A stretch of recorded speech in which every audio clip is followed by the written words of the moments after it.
সুপ্রিয় দর্শক আসসালামু আলাইকুম, welcome back to my channel. আমার আজকের রেসিপি পারফেক্ট ঝরঝরে এবং ধবধবে সাদা পোলাও। আজকে আমি এই রেসিপিটি আপনাদেরকে তৈরি করে দেখাবো। আশা করছি রেসিপিটি আপনাদের অনেক কাজে আসবে এবং আপনাদের কাছে অনেক ভালো লাগবে, এবং ভালো লাগলে অবশ্যই আমার চ্যানেলটি সাবস্ক্রাইব করে পাশে থাকবেন। তো চলুন রেসিপিটি শুরু করা যাক।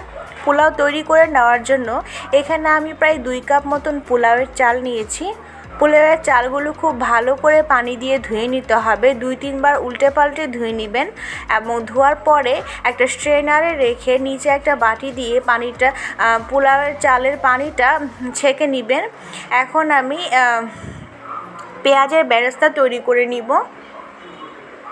আপনারা অবশ্যই পেঁয়াজের বেরেস্তাটা করে নেওয়ার চেষ্টা করবেন, কেননা এতে করে পোলাওয়ের টেস্টটা অনেক গুণ বেড়ে যায়। বেরেস্তা আমার তৈরি হয়ে গেছে, এখন আমি অন্য একটা পাত্রে তুলে নিচ্ছি।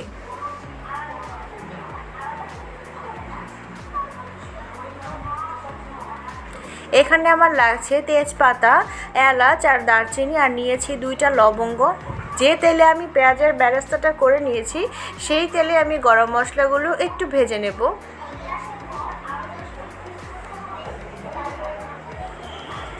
তারপর আমি দিয়ে দিচ্ছি পোলাওয়ের চাল।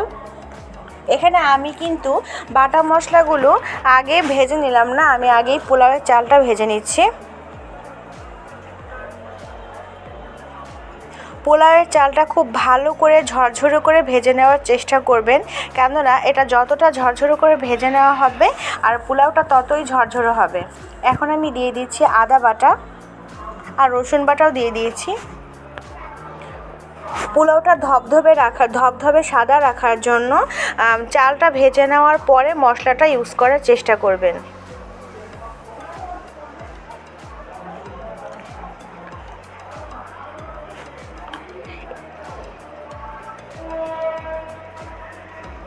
পোলাওয়ের চালটা আমার প্রায় ভাজা হয়ে গেছে। এ পর্যায়ে আমি দিয়ে দিচ্ছি স্বাদ মতন লবণ। লবণটা আপনারা একটু বুঝে শুনে দেওয়ার চেষ্টা করবেন।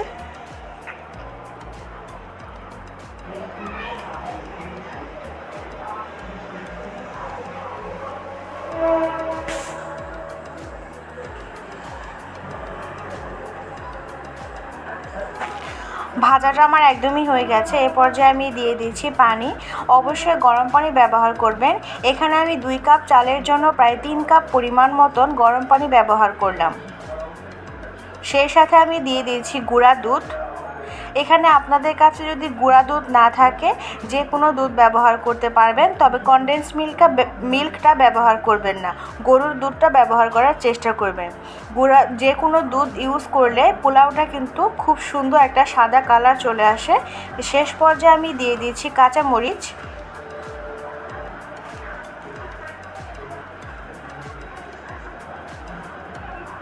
কাঁচামরিচটা ইউজ করলে পোলাওয়ের একটা খুব সুন্দর স্মেল আসে, এজন্য আমি কাঁচামরিচ দিয়ে দিলাম। এটা আপনারা ইচ্ছা করলে স্কিপ করতে পারেন।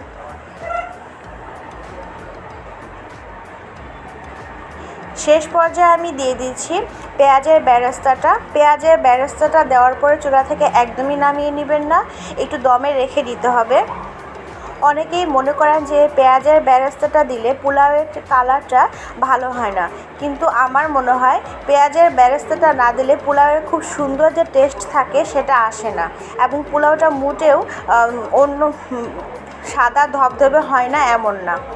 আমার পোলাও আজকের মতন একদমই হয়ে গেছে। আমি সার্ভিং ডিশে সার্ভ করে নিয়েছি। শেষে দিয়ে দিচ্ছি আর একটু কিশমিশ আর একটু পেঁয়াজের বেরেস্তা। দেখুন পোলাওটা কতটা সুন্দর ঝরঝরে হয়েছে এবং খুব ভালো করে সেদ্ধ হয়ে গেছে। বাসায় এভাবেই ট্রাই করবেন, দেখবেন অনেক ভালো লাগবে। আল্লাহ হাফেজ।